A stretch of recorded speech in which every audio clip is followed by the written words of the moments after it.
The story begins many hundreds of years ago. At that time, if people suspected any woman of practicing black magic, she would immediately be declared a witch, locked up, and then hanged in front of everyone. A man holding a holy book would pronounce punishments for women according to what was written in that book. Some women who practiced minor witchcraft admitted their mistakes and begged for forgiveness. But one witch, who was blind in one eye, cursed the man, saying, "You will burn in hell." Yet her words had no effect on him, and he immediately ordered all 3 women to be hanged. The 3 witches were hanged from a bridge and then drowned in the water. As soon as the soldiers finished the job and were about to leave, the priest said that according to the book, the witches' bodies must be brought back up and properly cremated, so they could never return again. But one soldier laughed and said he was sure the 3 witches were dead, and no one ever comes back after that. Still, the priest was deeply worried. To complete the ritual, he came back to the bridge at midnight, pulling the witches up one by one while chanting holy verses. He did all this without fear, even though one of the witches' bodies was shaking in a terrifying way. But when it came to pulling up the last witch, it required tremendous effort. The priest couldn't pull her up. Instead, he himself fell into the water. Before the demonic force could kill him, he tried desperately to escape. Climbing back onto the bridge, he frantically searched his book for the verses that could protect him from the evil force. But he had no time left, because the witch's evil spirit leaped out of the water and, using her powers, burned the book to ashes. Then she gave the priest the same death he had tried to give them. The story now moves forward a few years. A war was being prepared. Among thousands of soldiers were 2 warriors, Bayman and his comrade Felsen, joking and competing about who would kill more enemies. Within minutes the battle began. Both of them, masters of combat, fought side by side in many wars in the years that followed, always defeating those who spoke against God. Their holy war, fought in God's name, cared neither for time of day nor weather, and they were always ready to put their enemies to death. Many years later, during one war, Bayman's army attacked a city named Smyrna. But they failed to recognize their opponents, and in the heat of battle, Bayman cut down a woman with his sword. Soon they realized their army had unleashed a massacre on an unarmed city. The next morning, Bayman confronted the church's leader, demanding an explanation for the sin committed against women and children. The man replied that he was simply carrying out God's will. Bayman then questioned, was this really God's will? Would God truly order them to slaughter women and children? After some argument, Bayman quietly walked away with his friend, for he knew they couldn't touch a man sent by the church. He declared that he would no longer fight for them. A month later, searching for shelter, the 2 men broke into a house. But no one was there. After looking around, they discovered a husband and wife lying dead on a bed, their bodies covered in boils. Before the disease could catch them too, they left quickly, burning the house behind them. Soon they spotted a town, above which hundreds of crows circled in the sky. Bayman wanted to go there to search for food and supplies, but Felsen felt uneasy and warned it wasn't safe. Yet, out of necessity, they entered the town. The entire place was plagued by disease. People prayed desperately to God for deliverance from what they called the devil's curse. Bayman and Felsen couldn't make sense of it all. Explaining the situation, a soldier named Johann told them it was a demonic plague spreading everywhere, with no cure in sight. While Bayman was arranging fodder for their horses, he accidentally dropped his sword while helping a child. The shopkeeper noticed the mark on the sword and recognized him. Fearing exposure, Bayman and Felsen quickly tried to leave, but soon soldiers surrounded them. At first, the 2 fought fiercely, but when they saw archers aiming their arrows right at their heads, they realized they had no choice. Finally, both surrendered and were taken prisoner. Just then, a man named de Belzac, who worked for the church, stopped the soldiers and carefully examined the mark on Bayman's sword. He then led them into another chamber, where the church's high priest, weakened by plague, explained that this was a curse from a dark witch sent from hell. He told them that they had captured such a witch in the city and that she must be taken to a holy monastery, where the last surviving copy of Solomon's book was kept. Only the verses from that book could destroy the witch and her curse. Bayman asked why they needed him for this task. The priest explained that the church's soldiers were all infected with the plague. Countless lives had been lost, so they needed his help. To assist them, Father de Belzac and Johann would accompany them. But Bayman refused, saying he no longer worked for the church. He knew that because of this refusal, both he and Felsen would be thrown in jail. And indeed, in prison, he encountered the woman they called a witch. Yet she didn't look like a witch at all. Felsen even joked that the church's head priest's face would be priceless when he heard they refused to help. Later that night, Bayman was awakened by the sound of the girl crying. He saw her body covered with whip marks. Seeing her pitiful condition melted his heart, and Bayman agreed to fulfill the church's request. Later, while planning the journey to the monastery, Johann warned them that no one who ever took the forest path had ever returned. It was the shortest way, but extremely dangerous. Bayman asked if anyone had ever made it to the monastery before. In response, de Belzac took them to meet a man named Hagamar, who knew the route well, but at the time, he was imprisoned on charges of fraud. Bayman promised Hagamar freedom and pardon if he helped them reach the monastery. Hagamar immediately agreed. The priest mixed sleeping pills into the witch's food to keep her unconscious so they could transport her easily. But as soon as he approached, the witch suddenly attacked him. Bayman and Felsen rushed in, pinned her down, and struck her at the nape with a sword, knocking her out. They locked her in a cage, and thus their journey to the monastery began. Meanwhile, the high priest died in his chamber. During the journey, Johann tried asking the priest about the girl. Was she really a witch, and what proof did they have? She didn't look like a witch at all. De Belzac explained that she had been wandering alone, muttering strange things, and within 15 days of her arrival, the plague spread through the city. Reports from other towns were the same. Wherever she was seen, the plague followed. But Johann challenged his words, saying, "In my village, she was never seen. Then how did the plague spread there?" Meanwhile, Bayman and Felsen grew suspicious that someone was following them. To uncover the rider's identity, they set a trap. Soon, a young man pursuing them fell into it. He introduced himself as K and said he wanted to become a warrior like them. If he joined their company to the monastery, people would stop treating him like a child. Felsen laughed and told him to leave. But K challenged him to a duel. To humble the boy's arrogance, Felsen, an experienced warrior who had fought countless battles, accepted and easily defeated him. Before the fight could continue, Bayman intervened, saying they should take the boy along anyway.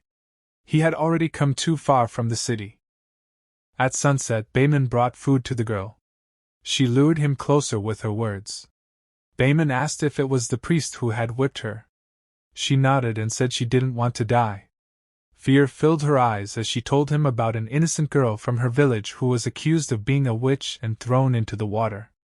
Though she survived, she was later burned alive. Bayman promised that she would get a chance to prove her innocence, and she would not be given such a terrible death. When he returned to the group, de Belzac warned him to stay away from the witch, saying she would play with his mind and try to lead him astray. Still, guarding the witch through the night was necessary. Johann was on the first watch, but soon the priest arrived, insisting he would take over. As Johann began to leave, the witch cried out, "Don't leave me alone with this priest!" When Johann moved closer, she suddenly grabbed him by the throat. The priest tried to intervene, but the witch seized his cross and stabbed him with it. By the time the others arrived after hearing the commotion, the witch had already escaped. While searching for her, they came upon a village where they saw a woman running. But when they reached her, they realized it was someone else. Suddenly, they spotted another figure fleeing in the opposite direction and chased her into a narrow path leading to a small labyrinth. Inside, several decaying corpses lay piled together, likely victims of the plague. Elsewhere, Johann heard the voice of his dead daughter and began to follow it. When he reached the source, it wasn't his daughter but Kay. Kay tried to snap him out of the illusion, but Johann kept calling him by his daughter's name. Panicked, Kay thrust his sword into Johann's chest. When the others arrived, Kay explained everything that had happened. Meanwhile, Felsen found the witch girl again as she tried to escape. She pleaded, saying she was terrified and begged them not to take her to the monastery, insisting they would kill her. But she was captured once more, and the group continued onward. The next morning, they all prayed for Johann's soul. Afterward, de Belzac reminded Bayman that it was because of the witch they had lost their comrade, warning everyone to be careful what they said, as the witch could hear everything and use their weaknesses against them. Bayman ignored the warning. The witch gave a faint smile toward the priest, and their journey continued. The next day, they reached an old, dilapidated bridge that could collapse while crossing. Bayman showed courage by crossing first, leading the warriors and horses across. Finally, they brought the cart carrying the witch. While crossing, Kay nearly fell into the ravine, but the witch grabbed his wrist and pulled him up effortlessly. Such strength was not possible for an ordinary girl. As soon as the cart crossed, the bridge collapsed into the abyss. With no other path visible, they entered a dense forest. The fog was so heavy they could barely see. Bayman decided they should stop until it cleared. But Hagamar, terrified, was ready to kill the witch, convinced that if she lived, no one would survive. Bayman and Felsen stopped him. Suddenly, the witch screamed in the voice of a wolf. Soon, a pack of wolves approached. As they closed in, Bayman ordered everyone to fight. Together, they slaughtered the wolves, though distant howls still echoed. Deciding it was too dangerous to stay, they moved on. But along the way, a wolf attacked Hagamar, dragging him from his horse. The savage pack swarmed him, tearing him apart mercilessly. These wolves didn't look normal at all. The next morning, Bayman wanted to kill the witch. The priest tried to stop him, but Bayman pushed him aside. Then Felsen calmed him down, saying that they were almost there. The monastery wasn't far away. They just needed a little patience to carry out their mission. Soon, they finally reached the monastery. Kay slipped into a small passage and opened the doors for everyone. The priest then led them to the chapel, hoping that his fellow priests would be there. But the plague had already spread here too, and everyone inside the monastery was already dead. Devil Jack, losing hope, began begging God for mercy. Just then Bayman stopped him, because one priest was still alive. Pointing to the book and taking God's name, the priest also took his last breath. Devil Jack looked at the book, and Bayman asked him if he could read the incantations. Soon, she came outside the chapel to begin. At that moment, the witch revealed her true self, saying that for years the church had killed her people, and now she would take revenge.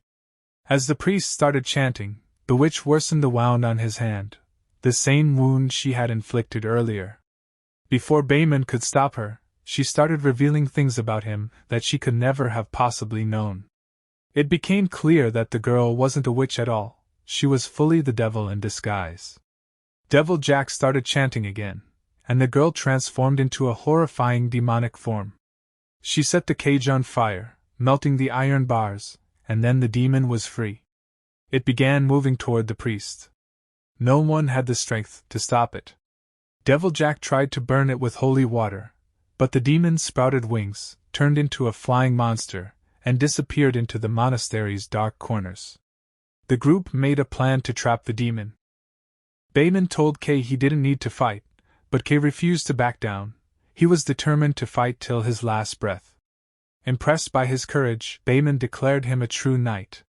Now the four of them went searching for the demon, wondering why it had waited until reaching the monastery instead of escaping earlier. Their lives were in danger, because anyone who had ever tried to kill the demon had been slain by it. On the way, Bayman saw the devastation of plague-stricken priests. Only corpses lay everywhere. Outside the monastery, flying creatures emerged from the dark clouds, and one of them entered the body of a dead priest. Devil Jack discovered that the priest had been making multiple copies of the magical book, so its words could spread far and help everyone fight the demon. Bayman realized the demon had wanted Solomon's book all along. That's why it had pretended to be a witch, so it would be taken directly to those who possessed the book. Suddenly, the demonic voice echoed inside the library. They rushed there and saw the girl had now fully transformed into a terrifying demon. The demon thanked them for bringing it this far. As Devil Jack began chanting, the demon attacked and set fire to all the book's copies. By now, the corpses of the priests had disappeared, and soon they reanimated under the demon's control, attacking from every direction, some even crawling upside down on the ceiling. Devil Jack narrowly escaped death, while Bayman realized that only decapitating the priests would destroy the demons inside them. Meanwhile, Devil Jack remained focused on chanting while the others fought desperately. One priest attacked Felsen from behind. Felsen killed him but was gravely injured himself. No one was left to protect Devil Jack. As he moved toward the book, the demon snapped his neck brutally, killing the priest instantly. As the demon reached for the book, Bayman threw holy water on it. Furious, the demon grabbed Bayman by the neck and vowed to destroy every trace of the book. Felsen attacked the demon from behind, but the demon wrapped him in its wings and burned him to ashes. When it turned back to Bayman, Kay began reciting the incantations, determined to complete the ritual. The demon, enraged, thrashed violently. But Bayman dragged it toward a wall, pinned its wings there with 2 daggers so it couldn't move, and gave Kay enough time to finish the prayer. The demon's body writhed and slowly burned into flames, freeing the girl who had been accused of being a witch. After the demon's destruction, Kay rushed to Bayman and saw his wounds were too deep. He wouldn't survive. Bayman told Kay to protect the girl at all costs, for she was innocent. In the end, Kay and the girl thanked the fallen warriors, bid them farewell, and rode off on their horses toward home. If you enjoyed the video, don't forget to like and subscribe to the channel. See you in the next one.